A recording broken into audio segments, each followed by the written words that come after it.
Well, I think our career, I mean, I've said many times, I think it's one of those records that our career is going to be pre-chief and post-chief. You know, it's that record changed everything for us. I would still say that we went about making records the same way for Sinners Like Me in Carolina. It was just chief that things changed from a fan base standpoint, from playing enough shows, from having people out there that knew who they were, that they paid attention to what that record was. And I couldn't be prouder. I mean, it's the one award that I've said many times. I got to quit saying it because it's the only one we win. But it's the one award I want the most. You know, it's the album of the year is the one that's the most special to me. Well, first of all, I mean, he's one producer of the year for ACM, but I think Jay, he's a guy that you can't really put a genre on Jay. You can't say he's this kind of producer, he does this or he does that. He does everything, and I think his true talent is letting the song realize its potential, regardless of the genre.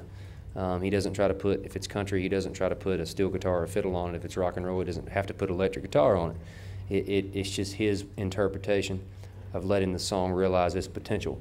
And I think any producer, that's how you judge a producer. Do they let the song turn into what the song was intended to be?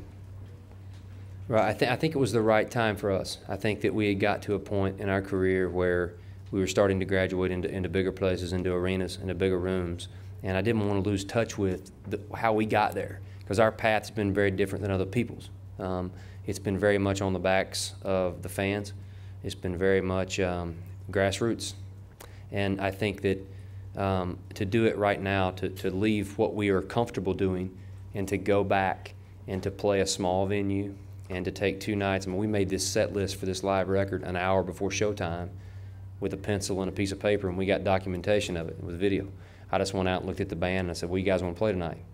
There was no rhyme, there was no reason. It was about the music. We left the lights up so that people, I could see them, they could interact with me. And I just think it was, I'm always nervous about live records because I have some that I adore and I have some that I'd just rather buy the regular record. So for me, it was a sigh of relief when I heard it, and I realized that that energy was there and that feeling was there that we wanted to capture.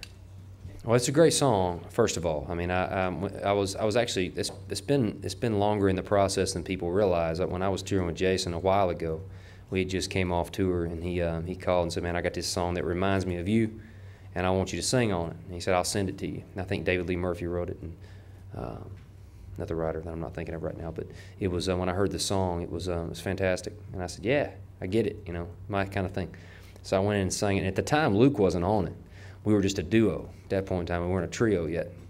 And Jason called Luke, and it just turned into I think a pretty cool musical moment. I mean, we kicked off the CMAs with it, and both those guys are friends of mine, and I appreciate the work that they've put in their career, and it's cool that it won. It's the most popular question right now. You know, I don't look at it from a standpoint of this is what the Chief record did and this is what the next record. It's not a hurdle that the next record has to clear. When we made the Chief record, we made it from a creative standpoint. So creatively, I'm going to put more expectations on it than any other person can put on it. There's no fan, there's no critic, there's no anybody that can put more on it than I am. So as long as we clear the threshold creatively, I don't know if it'll win one of these. But if it clears it in my mind, I'm happy with it. And that's the only way I know to treat music. Yeah, with Kenny, I mean, I'm a huge, I have a lot of respect for Kenny and how he's built his career. I mean, I understand from where we came from to get to the arena level. I can only imagine what it was like going to the stadium level. And he's a guy that has put in the work. You know, I think it all comes down to you still have to put in the work. There's no shortcuts, and he's a guy that didn't take any shortcuts. So he deserves all the success he gets. And we've only played one show so far, but if that's an indication of what's to come, it's going to be a great summer. With the other one, I happen to feel like that genres are gone in music. I just think with the digital age, whether it be satellite radio, terrestrial radio, Pandora, whatever, there are no more genres. There's good music, there's bad music. And I think it's an exciting time in music that you can have all the stereotypes and all of the things that are placed on, whether it be country music or rap music or rock music, that's all broken down in a festival like Lollapalooza or Bonnaroo or whatever. It becomes about the music. And that's what the Orion Festival was for us with Metallica. I was scared to death walking out there and playing in front of Metallica because I know what that is. And We're the only country act. And what I learned that day is music still wins. And they bought in. It was one of the best crowds we've had. And it was because they weren't looking at us as a country artist, as a rock artist, as a rap artist. They were looking at us as an artist. And I think that that's the coolest thing that's happening with all these festivals.